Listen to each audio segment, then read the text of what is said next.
ఎందుకొచ్చావో మర్చిపోయావు. కడుపులో ఉండగా ఏ ప్రమాణం చేశావో మర్చిపోయావు. ఎన్ని కోట్ల జన్మల నుంచి ఇలా తిరుగుతున్నావో మర్చిపోయావు. మళ్ళీ నా వాళ్ళు 4 రూపాయలు సంపాదించాలని మళ్ళీ పట్టుకుని బయలుదేరావు. ఇంత సంపాదించి నువ్వు పట్టుకెళ్లేదేముందో చూపించు. ఇంతకాలం నా కొడుకు నా కూతురన్న ఖాయము లోపల జీవుడు ఒక్కసారి ఉత్క్రమణం అయిపోయాడా? ఆ కొడుకొచ్చి నిలబడ్డా, కోడలొచ్చి నిలబడ్డా, కూతురొచ్చి నిలబడ్డా ఏమర్రా రెప్ప వెయ్యదు, మాట వినదు. మరి దేని గురించి రానికి తాపత్రయం?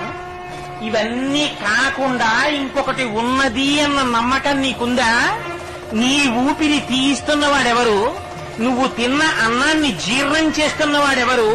నీ కంటికి చూపుగా నిలబడి చూపిస్తున్నవాడెవడు? నీలో తృప్తిగా భాషిస్తున్నవాడెవరు? వాడెవరో ఎప్పుడైనా ఆలోచించావా?